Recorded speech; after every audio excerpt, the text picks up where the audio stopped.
अध्याय 20 विराम चिन्ह पंक्चुएशन मार्क्स।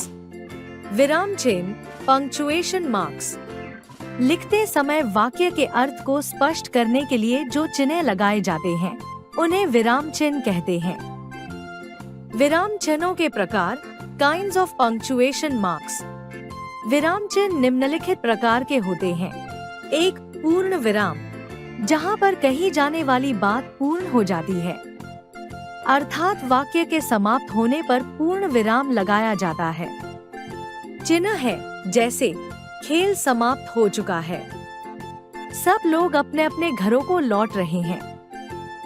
2, अल्प विराम, जहाँ पर एक शब्द को दूसरे शब्द से अथवा एक वाक्य को दूसरे वाक्य से पृथक करने के लिए थोड़ा रुकना पड़ता है, तो इस रुकने को जिस संकेत चिन्ह से प्रदर्शित किया जाता है उसे अल्प विराम कहते हैं।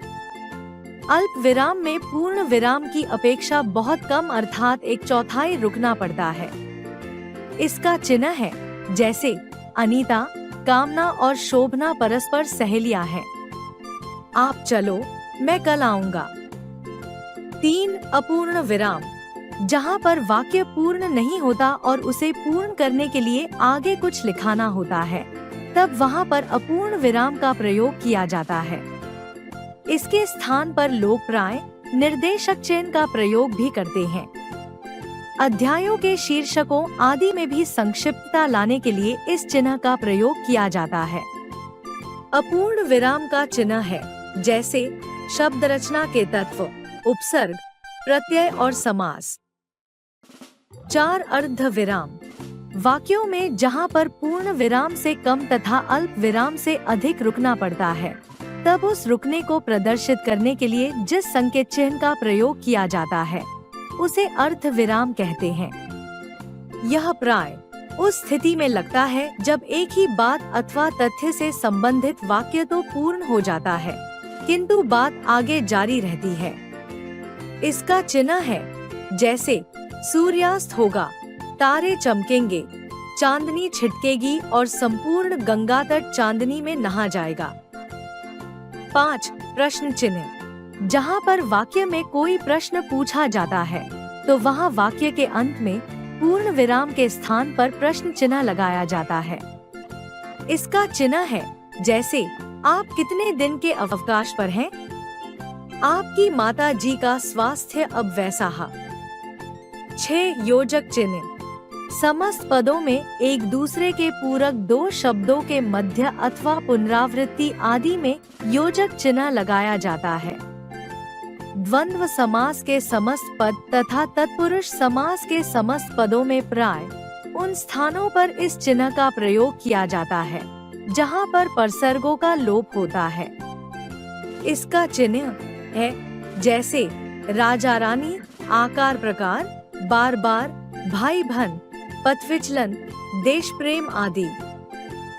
7, विस्मयादि बोधक चिन्ह, जहाँ पर वाक्य में हर्ष, शोक, घृणा, आश्चर्य, संबोधन, दुख आदि भावों को व्यक्त किया जाता है, तो इन भावों के वाचक शब्दों के पश्चात विस्मयादि बोधक चिन्ह लगाया जाता है।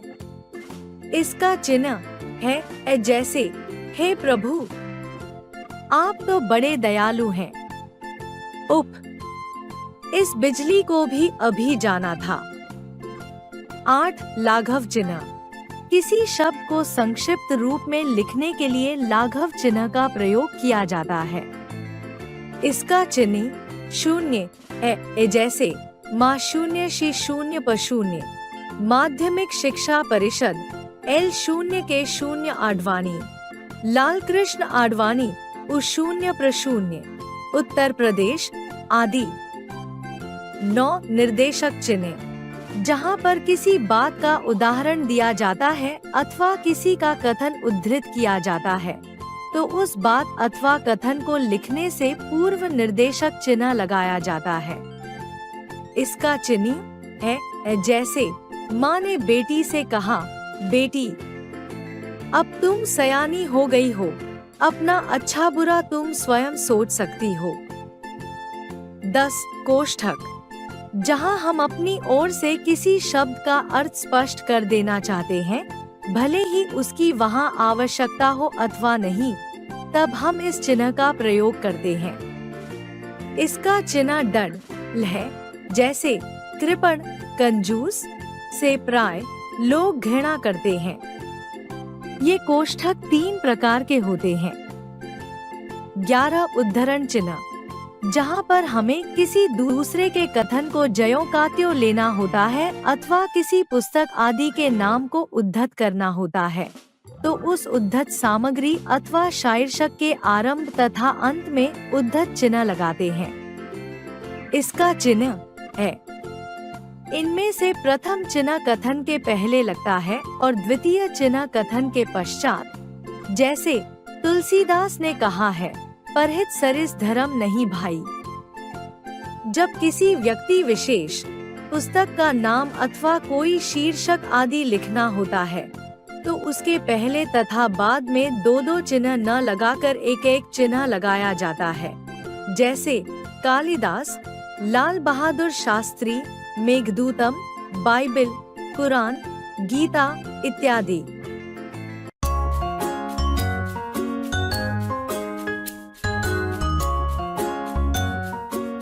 Like, share and subscribe.